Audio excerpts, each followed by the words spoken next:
एक तरफ होगी कोरबो लोरबो जितबो यानी केकेआर की टीम, तो वहीं दूसरी तरफ आपको दिखाई देने वाले हैं कोहली की टोली यानी रॉयल चैलेंजर बेंगलुरु की टीम। और एक बार फिर दोस्तों हमें आईपीएल 2024 में एक बड़ा धमाका देखने को मिलने वाला है। नमस्कार दोस्तों, स्वागत है एक बार फिर से आपका हमारे इस YouTube channel talk to cricket में।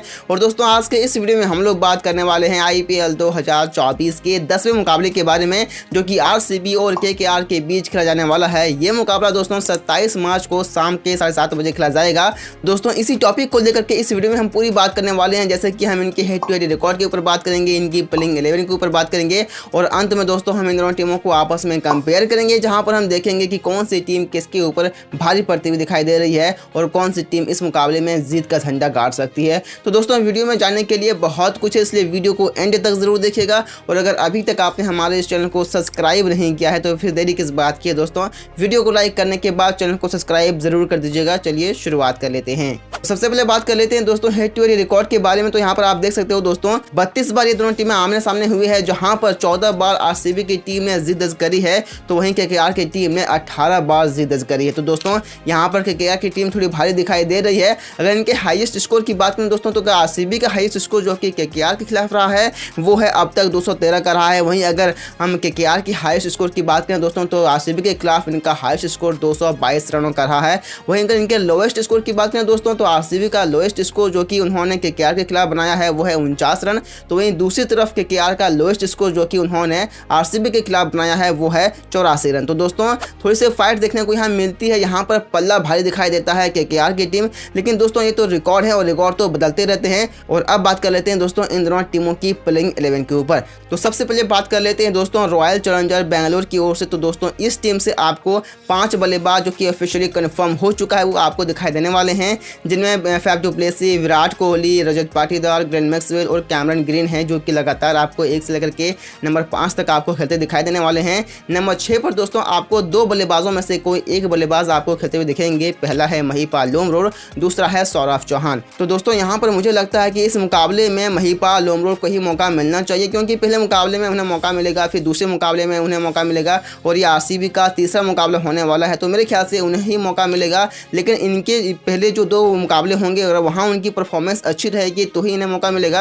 अगर उनकी परफॉर्मेंस अच्छी नहीं रहेगी तो मुझे लगता है कि सौरभ चौहान को मौका मिलना चाहिए, क्योंकि वो बहुत अच्छे बल्लेबाज हैं। डोमेस्टिक क्रिकेट में उनकी परफॉर्मेंस बहुत लाजवाब रही है, तो मेरे ख्याल से उन्हें मौका मिलना चाहिए। लेकिन डिपेंड करता है कि महिपाल लोमरोड किस तरह की बैटिंग करके आपको देते हैं। अगर उनकी परफॉर्मेंस अच्छी रहेगी तो डेफिनेटली वही आपको यहाँ खेलते हुए दिखाई देने वाले हैं।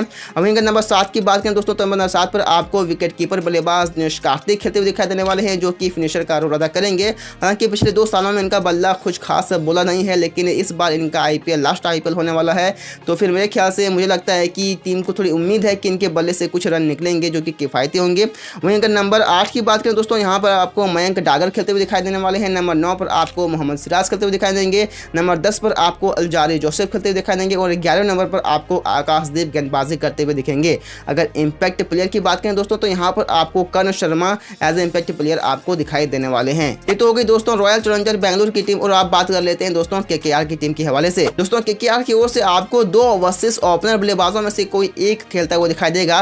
पहला है फिल शॉट, दूसरा है रहमतुल्लाह गुरबाज। जैसा कि दोस्तों आपको पता होगा कि जैसन रॉय जो कि पिछले साल इस टीम के हिस्सा थे, इन्होंने अब खुद को पुल आउट कर लिया है। अब ये आईपीएल का कोई भी मुकाबला नहीं खेलेंगे और इनके रिप्लेसमेंट के तौर पर केकेआर की टीम ने फिल शॉट को साइन किया है। तो फिर यहाँ पर आपको फिल शॉट ओपन करते हुए दिख सकते हैं या फिर रहमतुल्लाह गुरबाज खेलते हुए दिख सकते हैं। तो थोड़ी सी दुविधा यहाँ पर है, लेकिन मेरे ख्याल से ना फिल शॉट का जो अभी लय है, जो भी परफॉर्मेंस है, हालिया परफॉर्मेंस उनकी बहुत लाजवाब रही है, तो मेरे ख्याल से फिल शॉट को ही मौका मिलना चाहिए। और उनके साथ अगर हम बात करें तो वेंकटेश अय्यर जो कि ऑफिशियली कंफर्म हो चुका है कि वो ओपन करेंगे, तो यहाँ पर आपको ओपनर के रूप में फिल शॉट और वेंकटेश अय्यर आपको खेलते हुए दिखाई देने वाले हैं। नंबर 3 पर आपको सुरेश अय्यर जो कि इनके कैप्टन है। नंबर 4 पर आपको नीतीश राणा खेलते हुए दिखाई देंगे। नंबर 5 पर आपको आंद्रे रसल मचल आपको खेलते दिखाई देंगे और नंबर 5 पर the great finisher Rinku Singh आपको खेलते हुए दिखाई देने वाले हैं। तो दोस्तों ये बहुत अच्छी बैटिंग लाइनअप यहाँ पर आपको देखने को मिलती है। और अगर नंबर 7 की बात करें दोस्तों, तो यहाँ पर आपको रमनदीप सिंह खेलते हुए दिखाई दे सकते हैं। जी हाँ दोस्तों, रमनदीप सिंह इसलिए क्योंकि यहाँ पर इसके पास तो मनीष पांडे भी है, लेकिन मनीष पांडे को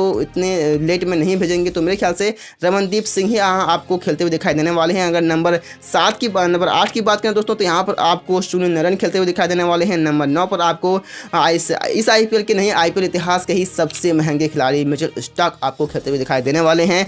नंबर 10 पर आपको हर्षित राणा खेलते हुए दिखाई देंगे और 11वें नंबर पर आपको वरुण चक्रवर्ती खेलते हुए दिखाई दे सकते हैं। अगर इनकी इम्पैक्ट प्लेयर की बात करें तो यहाँ पर आपको श्रेयस शर्मा, जिन्होंने पिछले साल कमाल की गेंदबाजी करी थी, इस बार भी आपको एज ए इम्पैक्ट प्लेयर वो खेलते हुए दिखाई देने वाली हैं। ये तो हो गई दोस्तों इन दोनों टीमों की प्लेइंग 11 जो कि शानदार दिख रही है। दोनों टीमों की प्लेइंग 11 बहुत ही बैलेंस दिखाई दे रही है और ये मुकाबला चिन्नास्वामी में होने वाला है। तो फिर वहां पर कौन सी टीम किसके ऊपर भारी पड़ती हुई दिखाई देगी, चलिए जानते हैं कंपैरिजन के थ्रू। तो सबसे पहले हम बात कर लेते हैं दोस्तों इनके टॉप ऑर्डर बल्लेबाजों को लेकर के। तो यहाँ पर आपको आरसीबी की ओर से फैफ डु प्लेसी और विराट कोहली खेलते हुए दिखाई देने वाले हैं। तो वहीं दूसरी तरफ आपको as a opener Phil Salt और वेंकटेश अय्यर खेलते हुए दिखाई देंगे। तो दोस्तों यहाँ पर कोई भी दो राय नहीं है दोस्तों, फिल शॉट और वेंकटेश अय्यर तो अच्छे ओपनर हो सकते हैं, लेकिन इनके मुकाबले अगर हम देखें फैफ डु प्लेसी और विराट कोहली तो बहुत अच्छे ओपनर है। पिछले साल तो इन्होंने धमाल मचाया हुआ था, तो यहाँ पर भी इस बार भी एक्सेप्ट कर सकते हैं क्योंकि विराट कोहली तो लगातार फॉर्म में होते ही हैं और फैफ डु प्लेसी जब से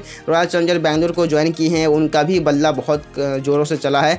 तो फिर यहाँ डोंट डाउट दोस्तों मेरा वोट जाता है आरसीबी की ओर और आरसीबी के हो जाते हैं कुल 1 पॉइंट। और अब आगे बढ़ते हैं दोस्तों इनके मिडिल ऑर्डर बल्लेबाजों की ओर। तो यहाँ पर दोस्तों आपको आरसीबी की ओर से मिडिल ऑर्डर में रजत पाटीदार और ग्लेन मैक्सवेल खेलते हुए दिखाई देने वाले हैं। तो वहीं दूसरी तरफ आपको श्रेयस अय्यर और नीतीश राणा केकेआर की ओर से खेलते हुए दिखेंगे। दोस्तों यहाँ एक बहुत बड़ा कन्फ्यूजन स्टार्ट होता है क्योंकि दोनों तरफ जो मिडिल ऑर्डर्स के बल्लेबाज हैं वो बहुत ही खतरनाक हैं। अगर हम बात करें केकेआर की ओर तो केकेआर में श्रेयस अय्यर और नीतीश राणा जो कि बहुत लंबे छक्के लगाते हैं, दोनों ही हार्ड हिटर बल्लेबाज हैं। वहीं अगर दूसरी तरफ देखें दोस्तों केकेआर के आरसीबी की ओर तो यहाँ पर आपको रजत पाटीदार खेलते हुए दिखेंगे और ग्लेन मैक्सवेल। जब से ग्लेन मैक्सवेल आरसीबी को ज्वाइन किए हैं इनका बल्ला रुकने का नाम ही नहीं ले रहा है। तो दोस्तों यहाँ कन्फ्यूजन तो बहुत बड़ा स्टार्ट होता है, लेकिन फिर भी अगर हम डीप जाएं दोस्तों तो ये मुकाबला चिन्नास्वामी में होने वाला है और चिन्नास्वामी में हालांकि आरसीबी के बैटर इनके ऊपर भारी पड़ते हुए दिखाई दे सकते हैं। रजत पाटीदार जिनकी परफॉर्मेंस पिछले साल तो नहीं थी, उनसे पहले बहुत अच्छी रही थी। इनके बाद अगर हम ग्लेन मैक्सवेल की बात करें तो वो तो लगातार ही रन बनाते हैं। तो मेरे ख्याल से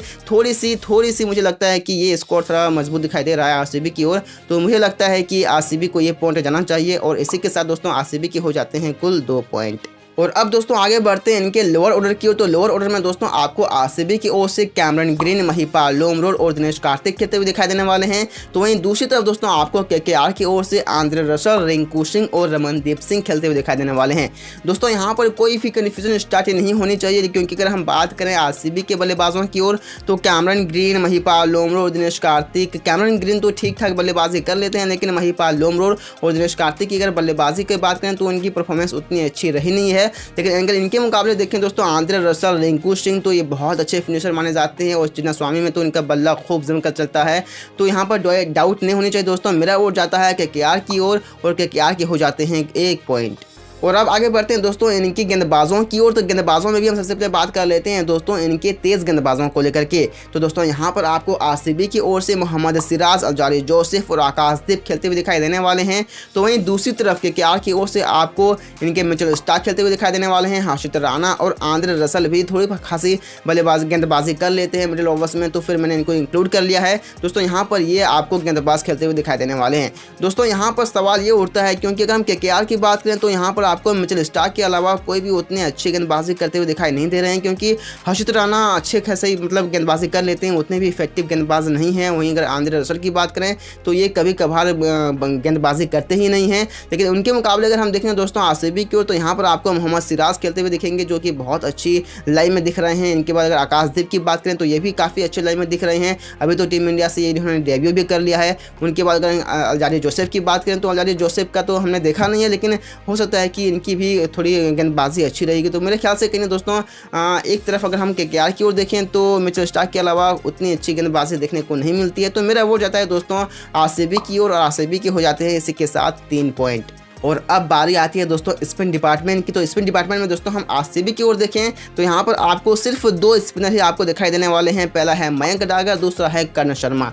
और इनके मुकाबले अगर हम देखें दोस्तों केकेआर की ओर तो यहाँ पर आपको सुनील नारायण जैसे गेंदबाज देखने को मिलते हैं, वरुण चक्रवर्ती, आपको श्रेयस शर्मा आपको खेलते हुए दिखेंगे। तो कहीं ना कहीं नो डाउट दोस्तों यहाँ पर कोई भी सवाल नहीं खड़ा होता है। केकेआर की जो स्पिन डिपार्टमेंट है मुझे लगता है कि आईपीएल में किसी भी टीम के पास इतनी अच्छी स्पिन डिपार्टमेंट नहीं है। तो यहाँ पर नो डाउट दोस्तों मेरा वोट जाता है केकेआर की ओर और केकेआर के हो जाते हैं कुल 2 पॉइंट। तो दोस्तों ये रहा मेरा ओपिनियन, जहां पर हमने देखा कि आरसीबी की टीम इस मुकाबले में थोड़ी भारी पड़ती हुई दिखाई दे रही है, क्योंकि ये मुकाबला चिन्नास्वामी में होने वाला है और चिन्नास्वामी तो आरसीबी का होम ग्राउंड है।